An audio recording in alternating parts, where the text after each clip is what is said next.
Yes, पालकांनी आपल्या बालकांना मुलांना गार्डनमध्ये फिरायला घेऊन जावं यासाठी स्पेशली डेव्हलप केलेलं हे चिल्ड्रन्स पार्क आहे. सिंगापूर देशामधलं हे बॉटनिकल गार्डनमधलं.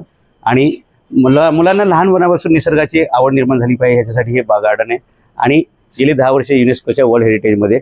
आता आपण गार्डनमध्ये ज्यावेळी जातो त्यावेळी पिण्याच्या पाण्याची व्यवस्था वगैरे असली पाहिजे. असे जागोजागी त्यांनी असे टॅप ठेवलेले आहेत. हे असं केलं की पाणी बाहेर येतं. म्हणजे आपण पूर्वी जसं झऱ्यावरती पाणी प्यायचो ना,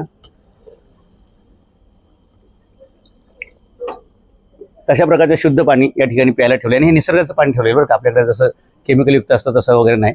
इथे वर तुम्ही बघू शकता, लहान मुलांना आकर्षक वाटेल असं हे फुलपाखरं वगैरे असतात ना, त्याचं सगळं डिझाईन त्यांनी केलेलं आहे. आणि त्याच्यावर पाणी आतमध्ये येऊ नये म्हणून एक दुसरा लेअर आहे. तुम्ही हे सगळं बघू शकता. मुलांना घडवण्यासाठी जे ज्या काही प्रकारच्या थीम लागतात त्या सगळ्या त्यांनी या गार्डनमध्ये ठेवलेल्या आहेत. आणि इथे प्रवेश फक्त पालकांसोबतच बालकांना आहे बरं का. म्हणजे एकट्याला प्रवेश इकडे नाही, मुलं लहान सोबत असली पाहिजेत. आणि त्यांचे काही रूल्स आहेत, ते रूल्ससुद्धा त्यांनी तिथे लिहिले आहेत की इथं कुत्री घेऊन यायची नाहीत, स्मोकिंग करायची नाही, त्याच्यानंतर फिडिंग ऑफ ॲनिमल्स, पशुपक्ष्यांना काही खाद्य द्यायचं नाही, नो रिलॅशिंग ऑफ ॲनिमल्स, म्हणजे प्राण्यांना भडकायचं नाही किंवा काय नाही, किंवा नो पॉचिंग ऑफ ॲनिमल्स, पशुपक्ष्यांना त्रास होईल असं काही तुम्ही वागायचं नाही, अशी एक गोष्ट आहे. आणि दुसरी गोष्ट ह्याच्यात तुम्हाला वाचता येईल,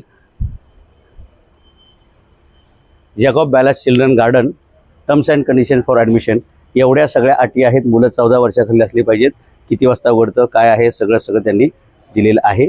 आणि हे यांचं नॅशनल पार्क आहे. आपल्या शहरामध्ये असं किती गार्डन डेव्हलप झालेत, आपल्या शहरामध्ये असे किती बगीचे आहेत, आपल्या शहरामध्ये आहे ती झाडं तोडली जातात. आणि गार्डनची अवस्था म्हणजे माणसांनी म्हणजे अनेक मुलं अशी आहेत, अनेक पालकांची ज्यांनी आयुष्यात गार्डनसुद्धा बघितलेलं नाही. कारण आपल्याकडे गार्डनच्या जागा, शाळेच्या जागा, दवाखान्याच्या जागा सगळ्या त्यांनीच हडपल्यात, ज्यांनी तुम्हाला मताला 1500 रुपये दिले होते. आणि म्हणून याच्यापुढे निर्धार करा की असं पैसे घेऊन कोणालाही मतदान करायचं नाही. जर पैसे घेऊन असं मतदान केलं तर नंतर आपल्या आयुष्यामध्ये हातात असं काही राहणार नाही जे भविष्य म्हणून आपण सांगू शकतो. शाळा असतील, कॉलेज असतील, गार्डन असतील, दवाखाने असतील, असं काही शिल्लक राहणार नाही. ओके, तर ते आपण बदललं पाहिजे. आपले शहर सिंगापूर करू या मोहिमेसाठी तुमची साथ लागेल. आणि नागरिक जागरूक असतील ते आपण करून दाखवू. प्रत्येक शहरात असे छान छान गार्डन करून दाखवू.